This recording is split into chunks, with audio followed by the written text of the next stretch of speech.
नमस्ते पंडित फकीर विरुद्ध स्वागत जी। ओम शांति आश्रम में। ये सत्यनारायण ध्यान केंद्र है, ओम शांति आश्रम तेलंगाना भारत। जय तेलंगाना। बोलिए। आप वाजपेयी से क्यों मिले? वाजपेयी जी से क्यों मिला था? देखो साहब, मैं बचपन से ही पैदा लिया था देशभक्त होके।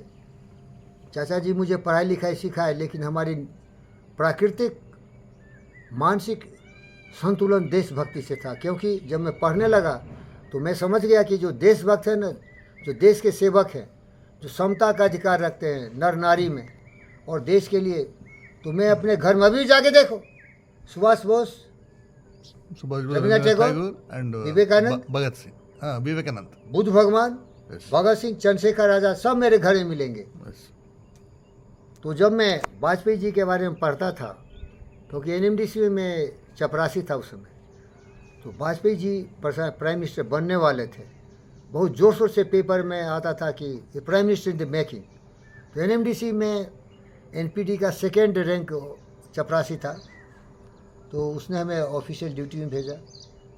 तो मैं कहीं भी जाता था तो मेरा स्पोर्ट्स किट होता था, उसमें शूज, सॉक्स, टेनिस। तो मैं दिल्ली के सड़कों पर जॉगिंग के लिए निकला। देखो भाई, फ्रांस का प्राइम मिनिस्टर कौन है बोलो? प्रेसिडेंट कौन है? एक्राम। मैक्रो। वो बॉम्बे आया था, तो बॉडीगार्ड के साथ बॉम्बे के सड़क पर जॉगिंग कर रहा था। एक एथिक्स होता है, मोरालिटी होता है। मैं भी हमेशा, सब जाएगा सत्या, लेकिन जॉगिंग एक्सरसाइज मेरा कंपलसरी था। बचपन से ही मान था भाई। गांव में था तो 10 किलोमीटर डेली दौड़ते थे, इसीलिए इतना संस्कार है भाई। विचारों को मैंने इसीलिए कॉमन सेंस नहीं सीखा, केवल सेंस सीखा, जो कि एब्सोल्यूट सेंस है। सब धोखा दे सकता है मुझे, लेकिन मेरे विचार मुझे कभी धोखा नहीं देते। तुम मुझे बेवकूफ़ बना सकते हो, क्या फ़र्क पड़ता है? सब कुछ मैंने सीखा, न सीखा होशियारी, वो गलत राह गया नहीं मैं सर। तो रास्ते पर जॉगिंग कर रहा था, मैं मालूम भी नहीं है किस स्ट्रीट में रहते थे, तो वहाँ देखा अटल बिहारी वाजपेयी, और वहाँ टोपी वाले, कुर्ता वाले लोग जा रहे थे। 5 बजे सुबह में जा रहे थे। तुम्हें लगे यार दिन रात पेपर में पढ़ते हैं वाजपेयी जी, थोड़ा देख लेते हम भी। उसमें टेरर फेस कुछ नहीं था। ये कहानी 91-92 की थी। दिल्ली शांत था। मैं भी घुस गया गेट में, एक चपरासी भी नहीं था, गेट का कीपर भी नहीं था, ट्रैक सूट पहने हुए था। गया वहाँ तो उनके सेक्रेटरी एक आईएएस ऑफिसर थे, बड़े बाल वाले, बड़ा हैंडसम था। मैं बोला गुड मॉर्निंग सर। बहुत कॉन्फिडेंस था भाई। अरे मैं रिकॉर्ड ब्रेकर था, पढ़ाई लिखाई में नंबर 1, बातचीत करने आता था भाई। जो भगत सिंह का शिष्य, वो कहाँ अंग्रेज के सामने नहीं टिका तो साला दुगलों के सामने क्या डरेगा।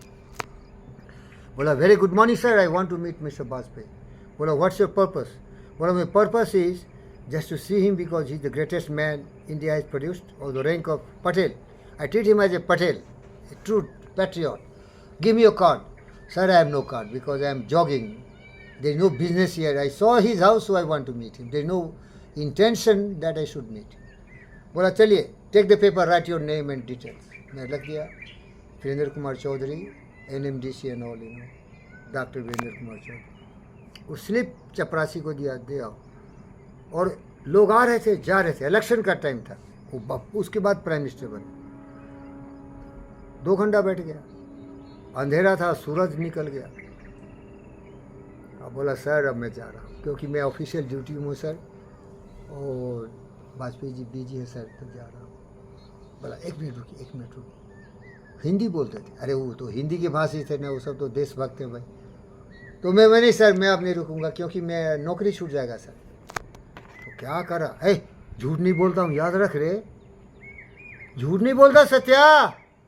वो मेरा हाथ पकड़ लिया, कुत्ते को खींचता है ना, खींच के सीधे घुस गया मीटिंग हॉल में। बोला सर, सर स्टन हो गए। क्या भाई, क्या हो गया? चमत्कार पूछ रहे।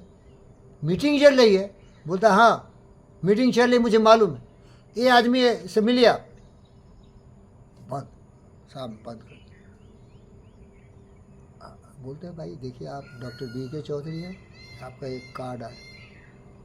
मैं आपको नहीं बुलाया कि ऐसे लोग आते हैं जो प्रमोशन चाहते हैं, नौकरी चाहते हैं, मदद चाहते हैं। अभी इलेक्शन का समय है, ये सब देखूंगा, लेकिन पहले इलेक्शन की ड्यूटी थी।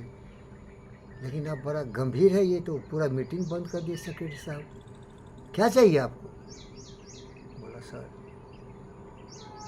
भगवान का दर्शन करने। आप भगवान हैं, आप देश के उद्धार के लिए जिंदगी समर्पित किया है वाजपेयी। आप हमारे पटेल हैं हमारे नज़र में। ऐसे महापुरुष के घर से जा रहा था, उसका दर्शन करने के लिए आया मैं। मेरे को कुछ नहीं चाहिए, देश चाहिए और देश के भक्त तुम चाहिए वाजपेयी। अरे खड़ा हो गया, गले लगा।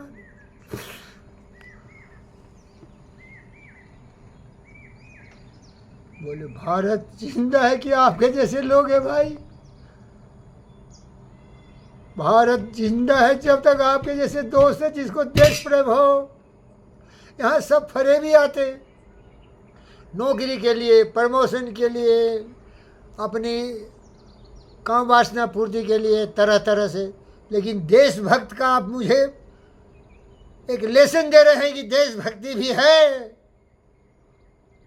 अब बोला सर आज्ञा दीजिए, मैं जा रहा हूँ।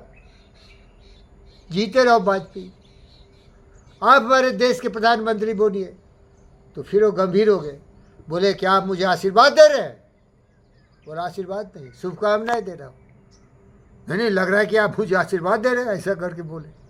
बोला साहब मैं एक वोट दे सकता हूँ, लोगों को बोल सकता हूँ कि देशभक्त है, सबको तो पब्लिक को मालूम नहीं है।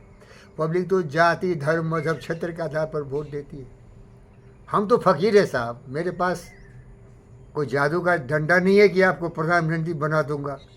लेकिन मेरी आस्था और विश्वास देशभक्तों में इतना है कि जितना होगा मैं आपके लिए जरूर प्रयास करूँगा। खटू बोले कि आपका आशीर्वाद से मैं बन जाऊंगा प्रधानमंत्री। बोला मैं आशीर्वाद देने के काबिल नहीं हूँ सर, मैं देशभक्ति का